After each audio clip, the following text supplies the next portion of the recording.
गांव में मोहन और उसकी बेटी रमा रहते थे। मोहन जमींदार के पास काम किया करता था, पर बूढ़ा होने की वजह से वो ढंग से काम नहीं कर पाता था। एक दिन मोहन की तबीयत काफी खराब हो गई और उसकी बेटी रमा रहते थे। हरिनगर नाम के बूढ़े बैल का नसीब। एक गांव में मोहन और उसकी बेटी रमा रहते थे। मोहन जमींदार के पास काम किया करता था, पर बूढ़ा होने की वजह से वो ढंग से काम नहीं कर पाता था। एक दिन मोहन की तबीयत काफी खराब हो गई। बाबा, आप घर पर आराम करो, मैं जमींदार जी के घर जाकर उनको बता दूंगी कि आपकी तबीयत ठीक नहीं है। रमा जमींदार के घर जाती है और उनको अपने बाबूजी की तबीयत के बारे में बताती है। जमींदार भी इतने बड़े घर में अब एक्सीडेंट में हो गई थी और उसके बाद से वो ही बच्चों का ध्यान रखता था। मैंने तो तुम्हारे बाबूजी को कितनी बार कहा है कि आपकी उम्र अब काम करने की नहीं है, घर पर रहकर आराम करो। आराम कैसे कर सकते हैं जमींदार जी, हम ठहरे गरीब लोग। बाबा काम करेंगे तो 2 रोटी मिलेगी, वरना तो भूखा ही सोना पड़ेगा। रमा वहाँ से वापस आ ही रही होती है कि तभी जमींदार के दोनों शैतान बच्चे राहुल और मिनी भागते हुए आते हैं और उनके धक्के से कमरे में रखा गुलदस्ता टूट जाता है। हे भगवान, आज फिर नुकसान कर दिया इन बच्चों ने मेरा। माँ के मरने के बाद तो ये बच्चे दिन पे दिन बस बिगड़ते ही जा रहे हैं। तुम एक काम क्यों नहीं करती? क्यों न तुम इन बच्चों को संभालने का काम कर लो। मैं तुम्हें महीने के पूरे 5,000 रुपए दूंगा। मुझे समझ ही नहीं आ रहा मैं आपका कैसे धन्यवाद करूं। मैं तो बहुत ही परेशान थी कि अब मेरा और बाबा का क्या होगा, पर आपने तो हमारी सारी मुश्किल ही दूर कर दी। मैंने कुछ नहीं किया, बल्कि इन बच्चों को संभाल कर तुम मेरी बहुत मदद करोगी। अगले दिन से रमा जमींदार के घर नौकरी करने जाने लगती है। वैसे तो बच्चे बड़े ही शैतान और उद्यमी होते हैं, पर फिर भी वो बच्चों का अच्छे से ध्यान रखती है। वो बच्चों को इतना प्यार करती है कि धीरे धीरे बच्चे उससे बहुत घुल मिल जाते हैं। रमा रोज सुबह बच्चों के उठने से पहले जमींदार के घर पहुंच जाती और बच्चों को सुलाकर ही अपने घर वापस लौटती। सब बहुत अच्छा चल रहा होता है। एक रात रमा को घर लौटते वक्त काफी देर हो जाती है, जिसमें एक बहुत पुराना खंडहर होता है और उस खंडहर में एक चुड़ैल रहती है। वो चुड़ैल दुनिया की सबसे शक्तिशाली चुड़ैल बनना चाहती थी, जिसके लिए वो एक शैतान की पूजा करती थी। अमावस की उस रात जब चुड़ैल खंडहर में उस शैतान की पूजा कर रही होती है, तभी रमा उस खंडहर के पास से गुजरती है, पर अंधेरे में उसका ध्यान बिल्कुल भी खंडहर की तरफ नहीं जाता। चुड़ैल अपनी पूजा में लगी रहती है और शैतान भी उसकी पूजा से खुश हो जाता है। मैं तुम्हारे इतने दिन की पूजा से बहुत खुश हूँ। बताओ, तुम मुझसे क्या चाहती हो? हे शैतान, आप दुनिया में सबसे शक्तिशाली हो। मैं भी चाहती हूँ कि मैं इस दुनिया की सबसे शक्तिशाली चुड़ैल बन जाऊँ। आप मुझे बस ये बताओ कि मुझे सबसे शक्तिशाली चुड़ैल बनने के लिए क्या करना पड़ेगा? तुमको अब आने वाली अमावस तक 51 बच्चों को यहाँ मेरे पास लाना होगा और उनकी बलि देनी होगी। उसके बाद उन सब बच्चों का खून एक कटोरे में भरकर मुझे चढ़ाना होगा। जब मैं उस खून को पीऊंगा, तब मैं तुम्हें वो शक्तियाँ दूंगा जिससे तुम दुनिया की सबसे शक्तिशाली चुड़ैल बन जाओगी। क्या ऐसा करने से सच में मैं दुनिया की सबसे शक्तिशाली चुड़ैल बन जाऊंगी? हाँ, पर बिल्कुल ध्यान रहे, पूरे 51 बच्चे अमावस की आने वाली रात तक यहाँ होने चाहिए, तभी ये मुमकिन है।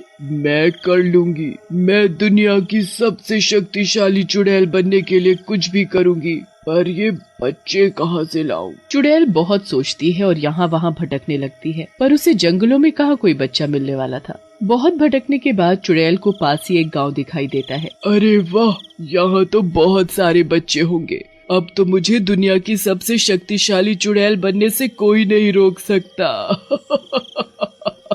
चुड़ैल अब ठान लेती है कि वो उस गांव के 51 बच्चों को चोरी करके अमावस की रात को उनकी बलि देगी। वो रात होने का इंतजार करती है ताकि गांव वाले सो जाएं और वो आसानी से बच्चे चुरा सके। पहली रात जब वो बच्चे चुराने जाती है तो वो लोगों के घर की खिड़कियों से झांक कर देखने लगती है कि उसे कहीं कोई बच्चा मिल जाए। 2-3 घरों में झांकने के बाद उसे एक घर में छोटा बच्चा सोता हुआ दिखता है। चुड़ैल उसे देखकर बड़ी ही खुश हो जाती है। वो चुपके से घर के अंदर जाती है और उस बच्चे को उठाकर खंडहर में ले आती है। ये है पहला बच्चा। अब मैं ऐसे ही 51 बच्चों को इकट्ठा करके अमावस की रात उनकी बलि दूंगी और सबसे शक्तिशाली चुड़ैल बन जाऊंगी। चुड़ैल खुशी मना रही होती है और उस बच्चे के माँ बाप उसे ढूंढ ढूंढ कर परेशान हो रहे थे। उन्होंने अपने बच्चे को पूरे गांव में ढूंढ लिया पर फिर भी उसका कुछ पता नहीं चला। अगले दिन चुड़ैल फिर से एक बच्चा चुरा लेती है। हर दिन गांव से बच्चे गायब होने की वजह से पूरे गांव में ये बात फैल जाती है। अब तो गांव वाले अपने बच्चों को एक सेकंड भी अपने से दूर करने से डरने लगे थे।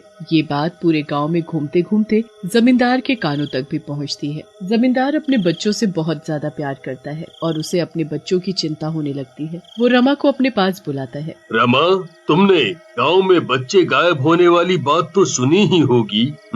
हाँ जी जमींदार जी, मेरे पड़ोस से भी 2 बच्चे गायब हो गए हैं। उनके परिवार का तो रो रो कर बुरा हाल हो गया है। इसीलिए मैंने तुम्हें यहाँ बुलाया है। मेरी जिंदगी में अब मेरे बच्चों के अलावा मेरा कोई भी नहीं है।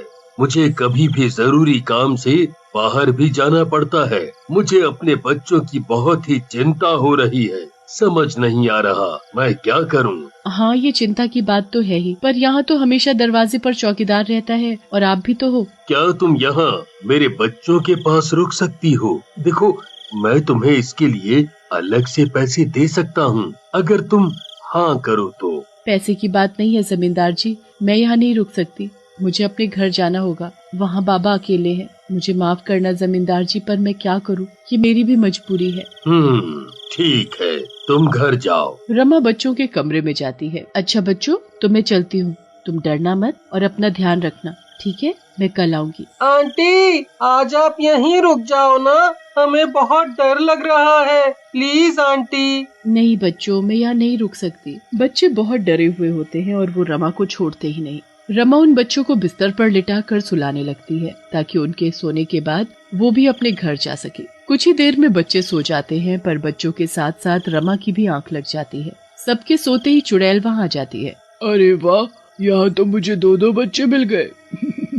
मजा ही आ गया। चुड़ैल एक हाथ में राहुल और दूसरे में मिनकी को उठा लेती है, पर तभी राहुल का हाथ पलंग पर रखे एक खिलौने पर लगता है और खिलौना नीचे गिर जाता है। खिलौने की आवाज सुनकर रमा की आंख खुल जाती है। वो सामने चुड़ैल को देखकर जोर जोर से चिल्लाने लगती है, चुड़ैल, चुड़ैल बचाओ, बचाओ। चुड़ैल रमा को चिल्लाते देख वहाँ से बच्चों को लेकर भाग जाती है। रमा चुड़ैल के पीछे पीछे भागती है। चुड़ैल भागते भागते जंगलों में निकल जाती है और उसके बाद वो कहीं गायब हो जाती है। रमा को कुछ समझ नहीं आता कि वो क्या करे। वो जल्दी से जमींदार के पास जाती है और उनको सारी बात बताने लगती है। मैंने बहुत कोशिश की जमींदार जी, पर मैं बच्चों को नहीं बचा पाई। वो तो एक चुड़ैल थी, उससे लड़ना मेरे बस की बात नहीं थी। हे भगवान, अब मैं क्या करूं? जाने वो कहाँ ले गई होगी मेरे बच्चों को, और उनके साथ पता नहीं क्या करेगी। सबसे पहले हमें गांव वालों को इकट्ठा करना चाहिए और उनको भी बताना चाहिए कि गांव से जो भी बच्चे गायब हो रहे हैं वो एक चुड़ैल का काम है। हम अकेले कुछ भी नहीं कर पाएंगे। जमींदार और रमा रात को ही गांव वालों को इकट्ठा करते हैं और उनको सारी बात बताते हैं। हे भगवान, अब हम क्या करेंगे? अब उस चुड़ैल को हम जंगल में कहाँ ढूंढेंगे? और अगर मिल भी गई तो उससे अपने बच्चे को वापस कैसे लाएंगे? अरे भाऊजी, आप तो ये सोचो कि हमें पता चल गया कि हमारे बच्चे कहाँ हैं, वरना तो हमें कभी पता ही नहीं चल पाता ये एक चुड़ैल का काम है। हाँ, ये भी बात ठीक है, पर अब हमें देर नहीं करनी चाहिए और जल्दी उस चुड़ैल को ढूंढकर उससे अपने बच्चों को वापस लाना चाहिए। रमा, जमींदार और गांव के कुछ और लोग मिलकर जंगल में उस चुड़ैल को ढूंढने निकल पड़ते हैं। बहुत देर ढूंढने के बाद जमींदार को एक खंडहर में रोशनी आती दिखती है। अरे, ये रोशनी कैसी है? चलो चलकर देखते हैं। सब लोग चुपके से खंडहर के पास जाते हैं और देखते हैं कि चुड़ैल ने उनके बच्चों को कैद कर रखा है। ये शैतान देखो, मैं पूरे 51 बच्चों को लाई हूँ। अब जैसे ही आसमान में पूरा चांद आएगा, मैं इन बच्चों की बलि देकर आपको इनका खून दे दूंगी और फिर आप मुझे दुनिया की सबसे शक्तिशाली चुड़ैल बना देना। हे भगवान, ये तो इन बच्चों की बलि देने वाली है। हमें जल्द ही कुछ करना होगा। पर हम क्या करें? हम इस चुड़ैल का मुकाबला नहीं कर पाएंगे। मैं समझ गई हूँ मुझे क्या करना है। आप सब बस यहीं रहना। रमा चुपके से अंदर जाती है। चुड़ैल बच्चों को लाइन लगाकर बैठा रही होती है और उसका ध्यान बिल्कुल भी रमा पर नहीं जाता। चुड़ैल जैसे ही पहले बच्चे की बलि देने वाली होती है, तभी रमा वहाँ पर एक बड़े से पत्थर को शैतान की मूर्ति पर जोर से मारती है। नहीं, ये तू क्या कर रही है? कौन है तू? चली जा यहाँ से, दूर हट जा शैतान से। रमा उस चुड़ैल से बिल्कुल नहीं डरती और उस मूर्ति के टुकड़े टुकड़े कर देती है। मूर्ति के टूटते ही वो चुड़ैल गायब हो जाती है। कुछ समय बाद जमीन